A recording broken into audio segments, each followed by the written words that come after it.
Messy family, welcome back to the channel. I'm Curtis. I'm Sahanadi. In today's segment, we're reviewing a story time by a TikTok creator that goes by the name of Sabria. Now in this story, she's about to detail how she ended up falling out with her maid of honor at her own wedding. Now Messy family, we do want to add a trigger warning because throughout the story she does mention essays, so proceed with caution. So I recently fell out with my maid of honor, and not to be dramatic, but this is one of the worst things I've ever been through. I don't know if I've ever experienced so much pain over a friendship breakup. I'm not eating, I'm not sleeping, I'm really anxious, and I know that I will, but right now it feels like I'm never gonna get over this. Not necessarily because of the magnitude of what happened, but because of the many layers involved that feel like they were completely out of my control. I'm not gonna say that I wasn't wrong because there are definitely some things that I could have done better. But ultimately, what happened feels like a perfect storm of jealousy, miscommunication, and racial bias. I want to talk about what happened from my perspective because I feel like there's a lot of lessons to be learned, and because it feels like a perfect example of how human motives and biases can show up in social events and interactions. So to begin, my best friend slash maid of honor, we'll call her Ella, had a destination wedding in a different state earlier this summer. Because it was in an expensive state, she didn't have a wedding party, but she did ask all of her friends to wear certain colors and to give speeches. But since she wasn't having a formal wedding party, some of her friends and I decided to throw her like a day bachelorette thing. The person who started the group chat and came up with the concept was one of her other best friends. We'll call her Rose. And there were 6 of us all together, including me, 4 of her other friends, and her cousin. During the bachelorette planning, me and Rose started texting a lot. We didn't know each other much before this, but we had followed each other on Instagram for a long time. I had been a fashion content creator on Instagram for the past 6 years, and Rose started wanting to post in like very similar styles. So I would always hear from Ella how much she like admired me and how much she loved my outfits and stuff. That was kind of the same energy she was giving me through text, and I was really receptive to it. She started texting me first really casually, and it felt like we could actually be friends. Bachelorette planning overall goes really well. We all have our own parts, we're all wearing the same color, we get all of these themed snacks. There was only one slightly annoying thing that happened with Ella's cousin, and me and Rose vented our frustrations and then quickly tried to come to some kind of solution. Overall, the bachelorette goes really well. Some weeks later, it's time for the wedding trip, and me and my fiance are going to be there for 4 days and 4 nights. So she had given us a lot of time to prepare. I had personally been experiencing a lot of financial setbacks. At the same time, I was feeling really lost in my career life. I had also been feeling a lot of systemic frustration because it felt like no matter how educated or experienced my fiance and I were, it was very hard for us to move our board. So these things together became a source of financial anxiety that carried into the trip for me. Despite how stressed I was in my own life, I was really adamant about not letting that affect how I showed up for Ella. We get there on a Thursday, and the first night is fine. Meet some of their family members, we go swim at the hotel pool, and then the next day we go to the beach, meet some more family. That Friday night is the welcome party. This is when things start to take a turn. A few hours prior to the welcome party, Rose texts the group chat and informs us that Ella's husband's friends are going to take him out for a little bachelor night. We'll call Ella's husband Mateo. Rose only knows this because she and one of Mateo's friends had been interested in each other and had been texting, which is something that we all were aware of and had been kind of like a little inside joke between everyone. We'll call the guy that Rose is interested in Owen. So that night we go watch fireworks, and then we get our Ubers to the place where the welcome party is. While we're waiting for the Uber, we're talking to one of Ella's parents' friends. We get to the welcome party, we all have a great time, and the boys were taking Mateo. My fiance had gotten invited, and then Rose had suggested that we still take out Ella. Earlier that day, I had asked Ella a good place to go to in the city that we're in, and we decided to take her there. We all go to the club, us girls and some of Mateo's friends' girlfriends, and we're all having a really good time. The music is good and we're all dancing, and then all of a sudden one of Mateo's friends' girlfriends sings the N-word to one of the songs that are playing. Mind you, she is white, so I get a little bit annoyed at that, especially because me and my fiance are the only black couple there, which means I'm the only black woman there, and it feels really disrespectful to me. But the last thing I'm gonna do is make a scene or have beef with someone during Ella's wedding weekend, so I don't say anything at all. In fact, I asked if anyone wanted to go to the bathroom with me. She decides to come with me. We get back up, we find chairs, we converse, and I make it my mission to just remain cordial, especially because I know how it would look if I made it a problem. After that club, we meet back up with the boys at the club that they're at. So I get in, I'm sitting down next to my fiance, and Rose and Owen are sitting next to us. So the way we're sitting is Owen, Rose, me, and my fiance. We'd all been drinking, we were all having a good time, and then all of a sudden I feel something grabbing at the side of my stomach and my waist. It's happening like pretty aggressively, and I quickly realized that it's Owen. My first thought is, oh, he's trying to like touch Rose and he's accidentally touching me. So I'm like, oh, hey, Owen, like I think you're touching the wrong girl. Like you're accidentally touching me. You're supposed to be touching Rose. And he goes, oh, sorry. And I still think that's a little weird because this is their first night together. So I asked Rose, I'm like, hey, do you feel safe right now? And she says, yeah. So I'm like, okay, fine, whatever. That's their business. Then a few minutes later,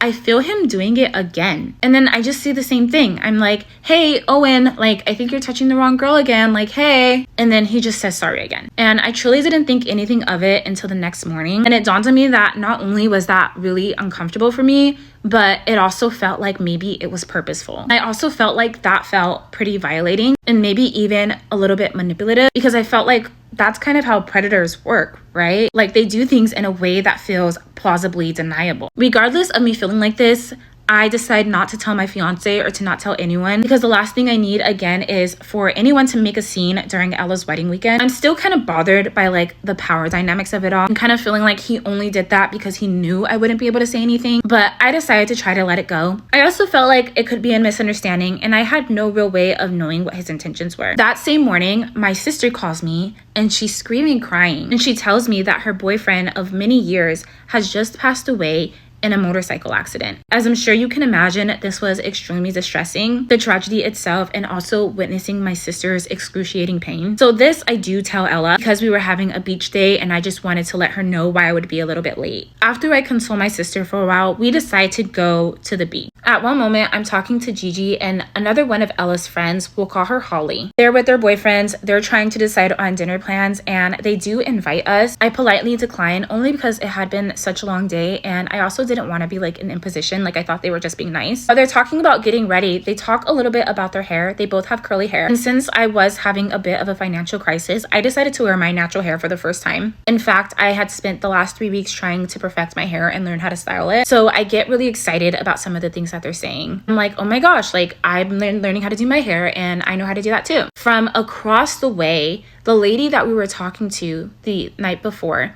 mind you, she's white, and she goes, "Aw, look at all the curly girls comparing notes." Immediately, this feels a little bit weird, only because, like I said, me and my fiance are like the only full black couple there, and it feels a little bit like confirmation that I'm hyper visible. So I just like fake laugh along and I look away, especially because I had already been through so much in the last 24 hours. We go back to the hotel and me and my fiance do decide that it'll be fun to actually hang out with Gigi and Holly and their boyfriends. And hanging out with them had genuinely been the best time me and my fiance had while we were there. It felt like conversation had gone really well. We were really vibing. But then what had happened that morning with my sister's boyfriend, and that I might not be as involved as I normally would be, and they seem super understanding of that. That night I get in and it's pretty late. I still have to do my hair and I still have to make some edits to Ella's speech, and we also had to be at Ella's suite in the morning. I quickly wash my hair and I decide to start editing my speech. I had seen Gigi and Holly's and theirs seemed a little bit shorter than mine, so I figure I should shorten it. I had been working on it for the past week. I decided to shorten particularly the beginning when I met her. Since English majors at the time usually wore black and really brooding, I always talked about how she was so different. She'd come in, she was a sorority girl, she was blonde, she was really pretty, and I really wanted to capture that in the speech. So I asked ChatGPT for a suggestion. The suggestion feels pretty perfect. Go with that and I just go to sleep. Now I know that was probably the worst things I could have ever done. This is getting really long. Next video, I'm going to talk about the rest of the trip, aftermath, as in the fallout, then my analysis of it. The first time he touched her, I would say maybe it was an accident. But the second time, intentional. 100%. I wonder if he was thinking when she kept saying it, like, why do you keep saying it out loud? I think he was more like surprised that she was acknowledging it. Probably most girls just don't say nothing and keep it to themselves. Right. I can get why she didn't want to say something about the certain situations as far as the boyfriend and then like the curly hair statements. Cause it's like, this is your friend's wedding. You don't want to make this about you. It's sad that you have to like hide how you're feeling just to get through the day. It's very mature of her to keep it to herself. Listen, don't ever invite me somewhere where I gotta defend myself. They making it about her. You know, she ain't trying to make it about her, but why all y'all keep coming over here saying these like racial things to us? You know what I'm saying? Talking about some curly hair folks and you know what I mean? Like, oh, saying the N-word too? Saying the N-word. You know, sometimes the N-word slip up, nah, you know, if it's a slip up in we sing it and you slip up and say it, I give you a pass. But if you look at me dead in my eyes and you say it, then I feel like you're challenging me. And I don't care if it's more of them than me in there, you know? You're gonna have to just never invite us again. Yeah, I think it just bothered her because she was the only black female there and it's like, you must say this on a regular because you're just so comfortable. Right. They know who to play that with. They know not to play that in the room full of us. 2025. We gotta stop acting like racism doesn't exist. I recently fell out with my maid of honor, and not to be dramatic, but this is quite literally one of the worst things I've ever been through. In my last video, I left off at the part where I was changing my speech. My intention was to show my impression when I met her. For the sake of time, I decided to use a suggestion for ChatGPT that relied on shorthand archetypes in order to paint a picture. Next day, all of Ella's friends go to her suite and get ready with her. We all rode in a limo with her to the venue. Prior to the ceremony, we hung out with her in her dressing room and helped her put on her veil. This is when I noticed something about Rose. Every situation with Ella, Rose wanted to be the one to sit next to her, to take pictures with her, and to put her veil on. It made me feel like she was a little bit possessive and competitive. This was something that I'd felt before, but since I know what it's like to feel a little bit jealous of your friends' relationships with her other friends, and because I felt like I knew my place in Ella's life, I brushed it off as very normal and very human. The wedding was beautiful, but also so hot that I was sweating through my dress. The bottom of my dress had gotten kind of dirty in the grass. We take pictures and we go up and we enjoy the reception. When it came to my speech, I was very nervous, but I also felt really proud of my speech. It felt like a snapshot into the ways that we've grown with each other in our friendship. I give this speech and it feels like a hit. Everyone is laughing, and even afterward, I had a couple people tell me they really liked it and that it was the best one. So I was feeling really good about it. At one point, I noticed that somebody else was wearing a white dress, so I covertly told Rose and I texted her about it. All details that are important for understanding the fallout. Wedding's over, we go back to the hotel, and since it's still early in the day, everyone decides to go to the beach. While we're at the beach, I noticed that Owen is there, and it makes me like really tense and uncomfortable. So uncomfortable that I kind of feel uncomfortable with my fiance touching me. That's when I realized that it wasn't something that I was just going to be able to let go, and that the discomfort was manifesting in my body. We don't suspect that there would be anything else for the night. We get some food, we go to the hotel, and we decide to just stay in and watch the movie. Ella and everyone did end up going out that night, but my fiance and I were so exhausted that we just decided not to go. Next morning, it's time to check out, and I wake up really early. I'm still really bothered by the sexual harassment thing, so I finally tell my fiance and I tell my mom. They suggest that I tell Ella. So I call Ella that morning, I let her know what happened. She's like, I can't believe you've been holding this in. Me and Mateo will talk to him. Instantly, I feel relieved. However, as we're going down the elevator to check out, we see Owen and Rose in the elevator. Obviously, this is very awkward, so I actually just decide to confront him myself. In front of my fiance and Rose, I tell him what he did and that it made me uncomfortable, and he like immediately apologizes with no hesitation. This feels like a relief for me because like at least he said sorry. Felt like one less thing that Ella and Mateo would have to worry about. Me and my fiance hang out for the rest of the day. We hang out with Gigi, Holly, and their boyfriends a little bit more. Holly does invite us to get sushi with them. After we left, I ended up politely declining because my fiance doesn't really like sushi. Take a red eye, we get home, and I am exhausted, and I am just so happy to be home. I look at my phone and I realize that Holly had sent me a really sweet goodbye message, and I say sorry for the delay and text her something really sweet back. I must have done nothing for like a week straight. After we leave, me and Ella are texting because she's now on her honeymoon, giving her well wishes, telling her thank you for inviting us. She says thank you so much for coming and for the speech, and she asked me how my sister is doing. During the time she's on her honeymoon, I'm mostly resting and consoling my sister. Right about the time she came home, I got invited to a brand event and invited her to come with me. So we hang out almost immediately after she gets home. We have a good time, we debrief a little bit, she gives me a gift, and then we start talking about my wedding since she's my maid of honor. Over the next few weeks, we start sending ideas and stuff for my wedding, and everything feels fine. Over the last couple years, the way that me and Ella usually text is that we send a bunch of long paragraphs at a time. And we both usually do that about once a week. So over the next couple months, we still continue to do that.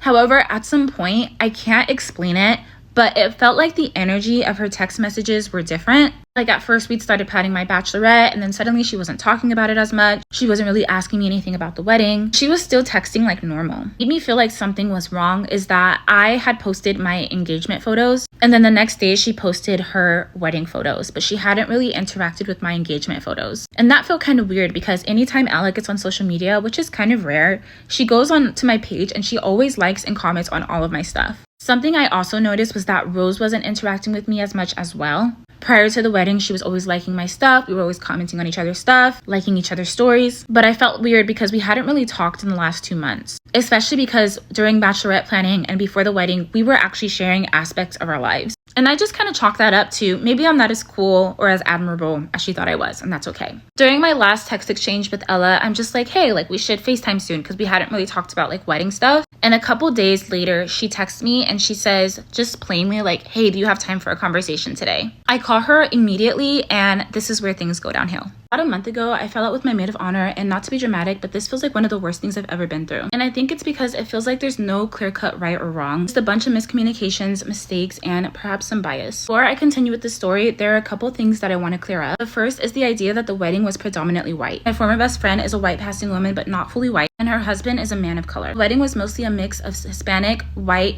Asian, and a couple of Afro-Latino. Best friend's friend group is majority women of color, with one girl, Holly, being half white and white passing, and her husband's friend group was mostly white with a few people of color. So the group that we hung out with, we were naturally the only black couple there. And because this was her wedding, I had no control over that. The reason why it took me so long to do part 3, because as I started to record the video, I got stuck and started to spiral. It's been really hard for me to come to terms with the role that I played in this fallout. And retelling it has clarified some places where I feel like I should take more responsibility. While I know that I acted with good intention, I know that it doesn't erase impact. I recognize that some of the things that I said were unintentionally hurtful. With that being said, I left off where Ella texted and asked me to have a conversation. As soon as she texted, I immediately called her. Because I felt like I'd acted as a good friend by giving her my love and support for her wedding, I couldn't imagine that anything I'd done was hurtful. The first thing she said was that there were some things that I had done and said at her wedding that were hurtful to her and other people around her. I'm gonna tell you the things I was accused of and the context in which it happened. Mind you, this was 2.5 months after the wedding. First thing had to do with her cousin. We'll call her Selena. She goes, did you tell Rose that you guys should have been meaner to Selena? And immediately I have no idea what she's talking about. So I say, huh? And she goes, did you tell Rose that we should have been meaner to Selena about the cake thing? And I'm just like,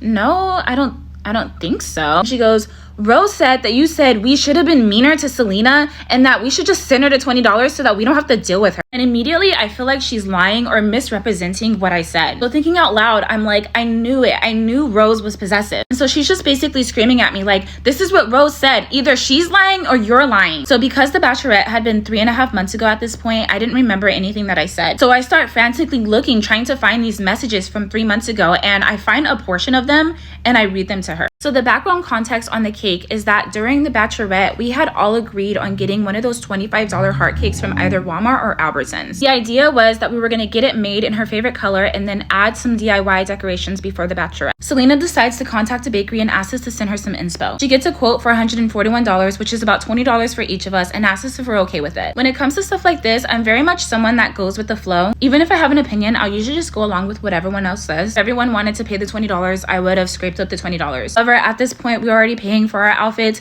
the activity, the lunch, as well as themed custom snacks. She says very kindly in the chat if it would be okay if we just stuck with the $25 DIY thing since costs were getting really expensive and we were going to this wedding in a few weeks. In her message back, she said that it was fine and that she would cover it. And then within the same message, she says something that at the time she may not have meant but rubbed me the wrong way. And it's that she didn't realize that $20 would be a big deal, but she understands everyone has their own things going on. It just felt a little dismissive. That same day, everyone just kind of mimics Gigi's sentiment. They're like, thank you so much for taking the time to look into this, but I agree, I do think that things are getting a little bit expensive. Rose said something particularly really kind. And the next morning, Selena says that she already got it because she hadn't heard from anyone and that she'll cover it. Next morning, we text about it, and these are the messages that I show Ella. This is when I'm like, also, I hope that we didn't hurt Selena's feelings. She's like, me either. And then that's when I bring up that I don't like her tone. I say she was basically saying it's just $20 in my opinion. And then she indicates here that she also noticed that and that she felt like she didn't give people enough time to respond. At some point, Rose calls me while I'm at coffee with a friend, and we start just making some self-deprecating jokes about how much $20 actually is in this economy. It's like, I just bought this $8 matcha, like that's my budget for the week. And she like makes a joke too. And at some point, I told her how kind her message was. This must have been when I said we should have been meaner. And though I don't remember saying that, I feel like I could have only said that in 2 instances, both of which were joking. So I might have said we should have been meaner as in, you are so nice, Rose. Kind of like you can be kind without sacrificing your needs. In that case, being mean would not have actually meant being mean to Selena. In the same way, I might have been like, we should have been meaner, almost as if we would ever have been mean to Selena. And then the last interpretation was we were talking about just sending the $20 so all of the cake costs wouldn't just be on her. So the joke there would have been like, if we had been meaner, we wouldn't have had to pay the $20. Since it had been 3.5 months, I couldn't recall the exact context in which I'd said that. That was something I only recalled after she confronted me. During this time, I am only reading Ella the messages as I see them. After we get off the phone, you see I respond here with a joke saying, I'm rereading the messages like, what do you mean you didn't hear from anyone when someone responded literally an hour later? Don't piss me off. And that's when she playfully responds, I know, I was literally writing in my bed before I had the energy to text back. And then I go, what do we do now? Do we all just pitch in the $20? Giving a green light when no one answered yet is crazy. Here, I remember feeling really conflicted because she'd went ahead and bought the cake herself, but it also didn't feel right to put the entire cake cost on her, especially when it was $150 and we were tripping over 20. I remember feeling like, how would Ella feel if she knew that we made her cousin buy the cake without our help? I say, I'm screaming, no one responded. That's when Rose says, LOL, I think because she just did it, as in like she did it without anyone's permission. That's when she goes, I didn't want to pay the $20, but should we just do it? And that's when I say, I think we should for Ella, and so there's no weirdness since we were all going out of town together. At this point in my thought process, I remember feeling like though Selena said she was okay with buying the cake, she might feel some type of way if she felt like Ella's friends made her pay for it herself. This is when she says, okay, I agree as well. And because it's been 3 months and it looks like we start talking about something else, this is where I think we end. As you can see here, we continue speaking. I say, you are so kind, Rose. Then she says, no, you are, but you are so right. I don't want any weirdness. And this is where the deal with her response comes in. I say, yes, it's annoying, but everyone makes mistakes and it's a small price to pay to avoid any tension. LOL, we don't have to deal with her after the wedding, so no need to make it a thing. At that point, I'm just basically saying this is just not that big of a deal. We should pay it if it means we're preserving the vibes of Ella's wedding. This is not something for her to have a bad impression of us over, and we should just let it go. It's clear that Rose knew what I meant because she says, yes, I agree. The next thing she talks about is her speech, which catches me off guard because she told me that she loved it. She says she feels like some of the things I said in my speech were backhanded, stereotypical, and misogynistic. I immediately apologize and let her know that my intention was never to insult her, but to paint a picture in a short amount of time. I'm just going to read you what I said and then tell you my thought process. I met Ella in an English class in X year. You see, she didn't look like your typical English major, with her blondish hair pulled into a ponytail, a sorority t-shirt on, and a half-empty drink from X restaurant. She was giving more cheerleader than tortured poet, and I remember thinking, this girl looks like she doesn't have a care in the world. So as I mentioned in a previous video, my intent here was to show the contrast between Ella and typical English major. And as I mentioned earlier, the joke here was supposed to be on an exaggerated version of an English major, meaning brooding, tortured, and dramatic. That's why when ChatGPT recommended torture poet, it felt pretty perfect. The cheerleader felt like a perfect contrast to that. The idea here was that she was really pretty and trendy. And then when I say, I remember thinking this girl doesn't have a care in the world, that is something I always told Ella when I was telling her the story of how I met her. And that just meant that she looked like she was just living her life and having a good time. And then I say, then a few classes in, she gave the most thoughtful, articulate answer to a question, and I thought, oh, she's smart too. And that was supposed to be self-deprecating to me in a humorous way to compliment her. Then I talk a little bit more about how we met and how we started talking. And then in order to juxtapose the beginning, I say, in getting to know her better, what I learned was that I was right about there being more to her than meets the eye, and that the half-empty blank cups she'd bring into class every single day were a tip-off to how much she loves. But I was wrong about her not having a care in the world. Instead, I learned that Ella cares deeply about everything and everyone who has the pleasure of experiencing her love and friendship. Throughout the rest of the speech, I talk about me and her's friendship and the ways that me and my fiance witnessed her and Mateo's love story. And after all that, I say, so I could end this by saying, Mateo, if you hurt her, I'll come for you,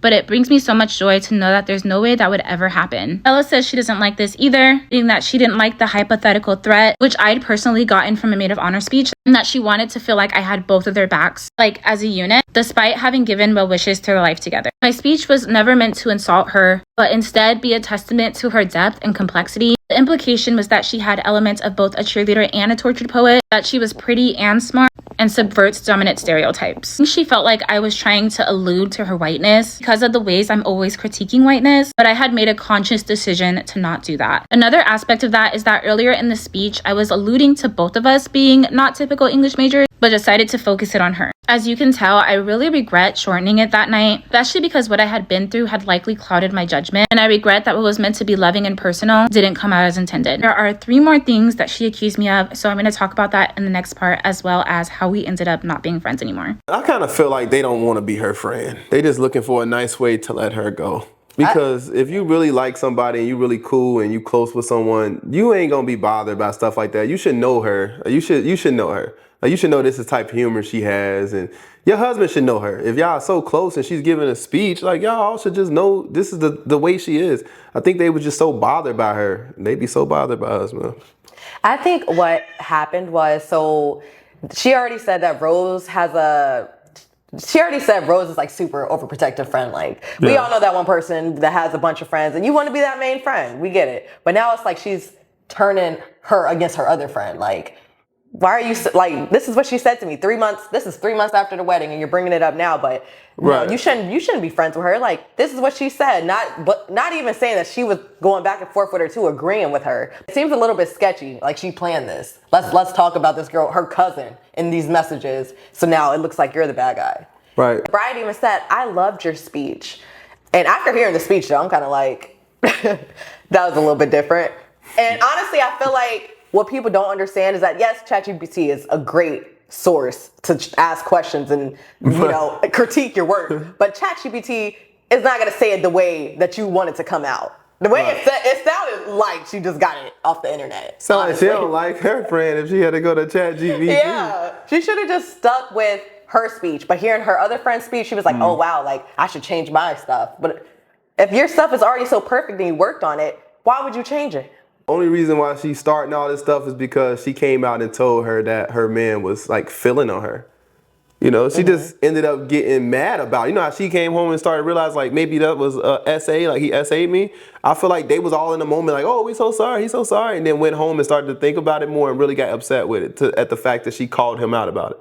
In front of her and her fiance. Right. Not even like on the side. People in general do this. When they have an issue with you, they gonna go find somebody else to make an issue with you as well. What do you guys think? Do y'all feel like the friend is doing what I said, like trying to, pretty much manipulate the situation because she don't like this girl anymore and she just trying to turn other people against her? Or do you feel like this was a genuine concern? I recently fell out with my maid of honor, and not to be dramatic, but this was like one of the worst things I've ever been through. Not necessarily just because of what happened, but because of what it meant to me. I can't sleep, I can't eat, and I'm so anxious. I've been processing so many emotions from anger to guilt. The next thing she was upset with me about was a comment I made at her reception. I texted Rose about someone wearing white to the wedding. I said, there's always that one person that wears a white dress, LOL. If you recall, during the trip, I said one of my favorite things was hanging out with Holly and Gigi and their boyfriends. Holly and Gigi are Ella's friends from childhood. Holly apparently told Ella that I made her feel excluded. Really contradictory to the text we'd exchanged when I left. I genuinely really liked Holly and would never intentionally exclude her, but as you guys know, I'd been through a lot on the day that we'd hung out, which is something, like I said, I had shared with them during dinner. Last but not least, the white lady that made the curly hair comment told Ella that I was so nice and smiley to her, and then suddenly it felt like I hated her. I do want to clear up some misconceptions about the white hair lady. The girl that said the N-word to a song and the white lady that made the curly hair comment are not the same person. I never really saw the N-word girl again, and the white lady had been someone I talked to the night of the welcome party. My fiance were chatting with her while waiting for the Uber. I had initially forgotten about the curly hair comment, as truly I wasn't that offended by it and tried to laugh it off. The reason why it even bothered me that day is because I was hyper vigilant. The night before, I experienced a microaggression and what felt like sexual harassment, and then the next morning, my sister's boyfriend dies in a tragic accident. While I tried my best to have fun and be chill, I was not feeling my best emotionally and felt pretty on edge. I'm sure that leaked into some of my interactions. While we're on the phone, I feel like I understand some of them, but others feel a little bit nitpicky and contradictory, so I opt for us to get off the phone and take some space. Immediately, I'm flooded with emotions and I start crying. I call my mom, I call my fiance, and I feel both guilty and blindsided. I'm not sure if this comes through, but the phone call was extremely emotional. It's not really a conversation, it's just her accusing me of these things. She's screaming, you stereotyped me in front of my family on my wedding day. She says that I hurt the people that she loved. I'm just trying to understand what happened because I had no idea anyone felt this way. Not only did she wait for 2.5 months before telling me this, everyone had told me otherwise. She told me that she loved the speech. We'd hung out after her honeymoon. She got me a gift. She started helping me plan my wedding. Rose showed no indication that she was offended by anything that I said. In fact, she sent me a really sweet message about how much she enjoyed planning with me. Holly had sent me that really nice text, and it all just felt kind of two-faced to me. It felt like Ella should know me better than that. We'd been friends for 7 years and had never had a fight. After feeling like I was ganged up on, I started doing some reflection and talking to my friends. I felt really anxious to send her a message and clear it up to make this go away. Initially, I was really defensive, but then I just started feeling really guilty and sorry. Again, I just stayed in bed, ordered food, and overanalyzed the situation. I had been crying on and off all weekend. And while everyone around me told me to defend myself, I wanted to lead with her feelings and how she felt first, so I just apologized for everything. It came to the speech, I tell her that wasn't my intention, but I understand how it came off that way and how sorry I am. I owned up to being careless and not thinking about my words when it came to her cousin. I apologized for commenting on the white dress. I empathized about what happened with Holly and apologized. The only thing I didn't apologize was the lady because I didn't actually know who she was talking about. Like I said, at that time, I had just completely forgotten about the curly hair comment. I also tell her this is not an excuse, but I just want you to know the headspace I was in. I tell her about all of the things that I was going through while I was there, that perhaps I didn't realize it, but maybe I was more absent-minded than I thought. I basically was like, I made a series of social missteps and I'm sorry. She basically messages me a few days later and says that she feels like I lied. She said when she called me, I didn't fully own up to the things that I had said about her cousin, and she was upset that I'd called Rose possessive, and she misquoted our text messages. She claimed it was Rose who said that they should pay the $20 for her instead of me. She said this all just added to everything. She couldn't trust me anymore, and she broke off the friendship.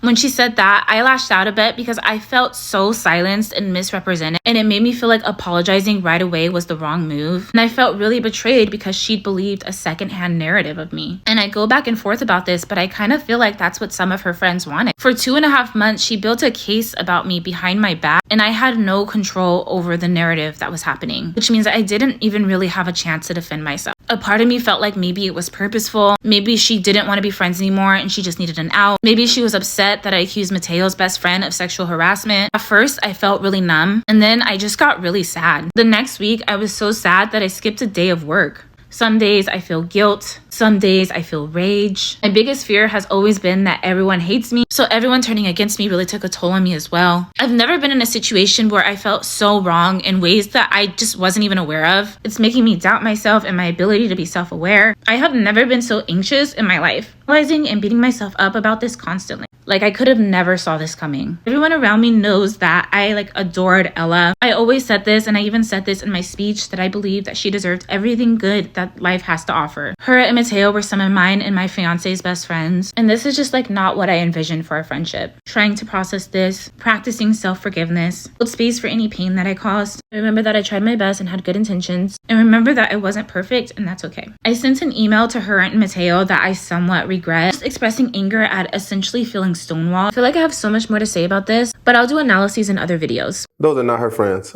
I could tell that she is about to cry right now in this video as she's talking. Like, this is really making her question herself. It's not your fault. Like, you just need to find friends that are more like-minded. You hit the nail on the coffin. I felt the same way. I thought they just cut you off because you took a stand for yourself. They felt disrespected. Why do you feel disrespected? If you told me everything I said was great and all of this thing, then months later, I hope she go back and rewatch her video and really understand, yeah, these people were plotting against you. They didn't like you. Whatever you did triggered them. And it was so little. That is little. That is not something you cut a friend off of. Okay, you say it was a misunderstanding.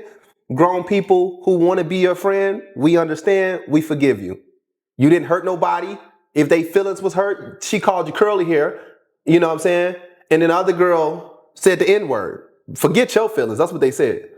Go find some friends like you. That's what I would say. And it's crazy because this is exactly what she was trying to avoid by not saying anything at the wedding, just for it all to unfold later. Yeah. You should have just stood up for yourself at the wedding, in the moment. At this point. Right there. Because what's the point? To be friends with somebody, man, that's why I said friendships, the title friends is so overrated. We do not need friends in this world. You need companion, you need partnership. You have a husband. Go be with your husband, enjoy your husband. I guess you want to step out and be friends with other people and, do the womanly things, but find women that are where you want to be. And if they were the women that where you want to be, find different ones. Find something that kind of, look like you. I'm being real. Also, don't become friends with someone based on your dislike for someone else. You're talking about someone else through the messages, trying to bond with this person you're trying to be friends with. Why would you want to be friends with someone that talks about other people? Right. This is not somebody you want to be friends with. Right. I've always learned about people who gossip their way into friendships.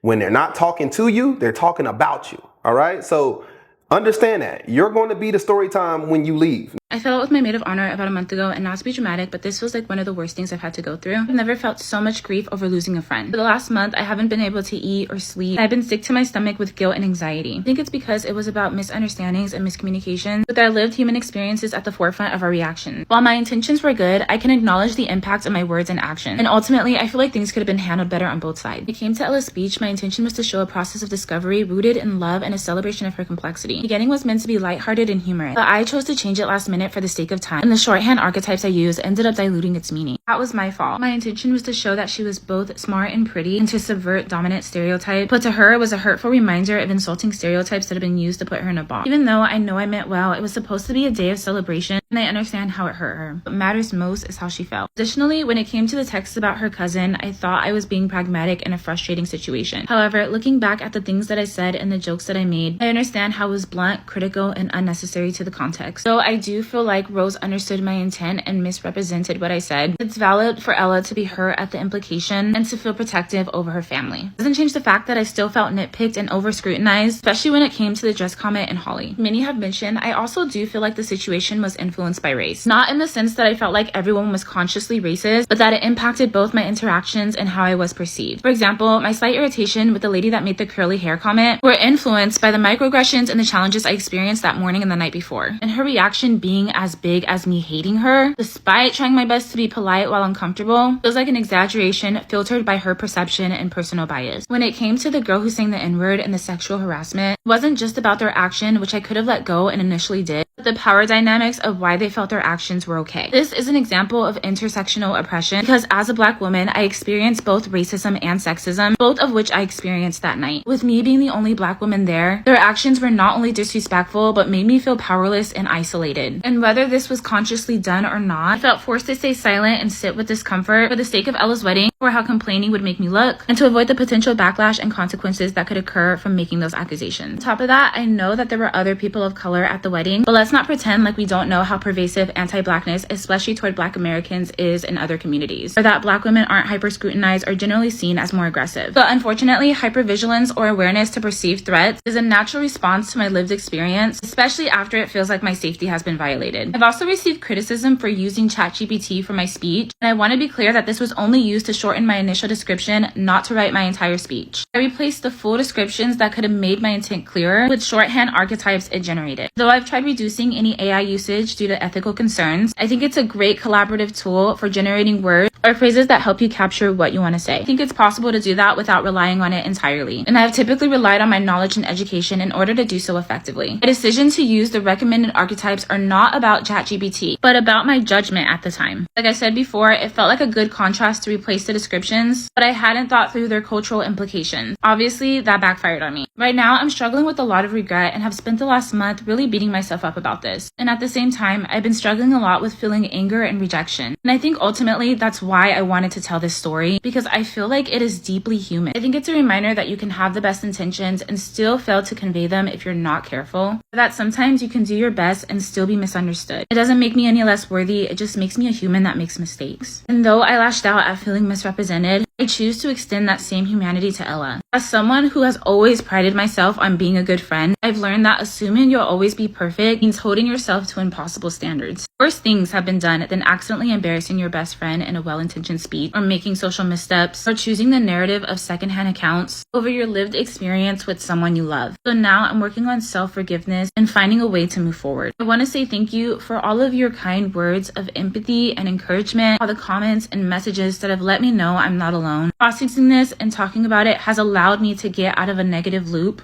and has allowed me to begin to heal. And I hope that sharing my story has made others feel less alone as well. I'll continue to share any insights I have as I go through this healing process, and I'll never be ashamed of the messiness and nuance that comes with being Black and human. So I recently went through a friendship breakup, and as you guys know, it's been one of the most painful friendship breakups I've ever been through. And I think one thing people don't really talk about in detail is the grief that you experience when everything is said and done. The night that it happened, I remember taking off my ring and putting it on my bedside before going to bed. And I remember feeling just really shocked and angry before the sadness had even set in yet. I realized on my nightstand there were all of these things that she'd given to me. The ring holder she'd given me on the night of my proposal, which she was there for. The candle she got me for my birthday earlier this year, which is boho style because I'd said that I wanted to get more into boho for spring. The little marble bowl that I keep my earrings in, which she'd gotten me as a gift for Friendsmas a few years ago at her first apartment. Normally, I throw these things away as a means to try to erase her and just try to pretend like our whole friendship never even existed. But then I realized even though it's painful right now, it is a reminder of the love and friendship we once shared with each other. And whether I like it or not, that was 7 years of my life and she was a huge part of my story. And I think about how she must feel when she opens her kitchen cabinet and she sees the Italian glasses engraved with their last name that I got them for their engagement, or the necklace I got her in the same shape of her engagement ring with her and her husband's gemstones as a Christmas gift, or even the clothes in her closet from the time I took her to the thrift store for the first time. It's a reminder that a lot of our things are a reminder of the experiences we've had, the challenges we learned from, and the people that we've known. It's a reminder that we've loved and that we've been loved by others. And as much as we try to erase them, they'll never truly be erased from us because their presence in our lives shape parts of who we are. So when I say certain phrases, speak in an intonation that I picked up from her, I remember that it hurts because I'm human. I think that there is something so heartbreaking and beautiful about that.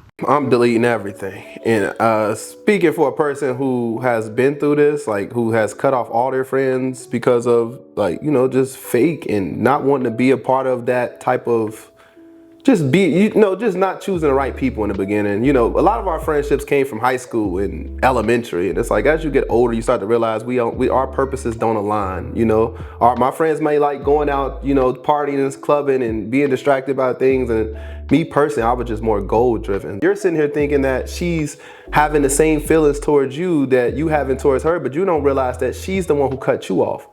You know, maybe a time comes that she feels bad when she sees your story times. But honestly, I don't feel like even if she did come back with open arms, you should be willing to be her friend again. Because once somebody show you who you are, you need to accept it. You know, you did nothing wrong. You even said it yourself. You're just gonna be catering to somebody else's needs and putting yours on the back burner. Get right with God. If you have an empty void in your life, then that's the best way to fill it. No human on earth can fill that void that you're feeling, that loneliness you're feeling. I'm just being real. And that's why you shouldn't expect that same loyalty from other people. The way she just cut her off and didn't even fight for that relationship just showed right there, you're not defending me in front of your other friends. You're believing other people over me. She didn't value how you felt about being harassed or people disrespecting you. She's not vouching for you the way you are writing for her. And you just can't expect that. So you're thinking she's reminiscing? No, she has all these other friends. She's not missing you. And it's sad that, you know, she played a huge role in your life, and that's why you are missing her so much. But does that amount to how she feels about you? You don't understand how much satisfaction a person gets watching you be miserable because they're not in your life no more. You know what would really bring her back into your life and want her to be your friend again? If you turn up. If your life just starts to elevate and level up to new levels and, you know, you're doing more exciting things and stuff, that's when they typically want to come back and be your friend. My heart does go out to the storyteller. I hope you don't let this affect your next relationship with other people, because this is just a little bump in the road, whether you believe it or not. You got so much years left in life, you know, God willingly, you know, but if you do get to live a long time, you're going to realize that, you know, this was just a small bump in the road and these people wasn't your friend. If you guys are interested in following this creator for more updates, please check out our description box below so that way you can stay up to date on her future posts. We will see you guys in the next Storytime Messy family. Peace.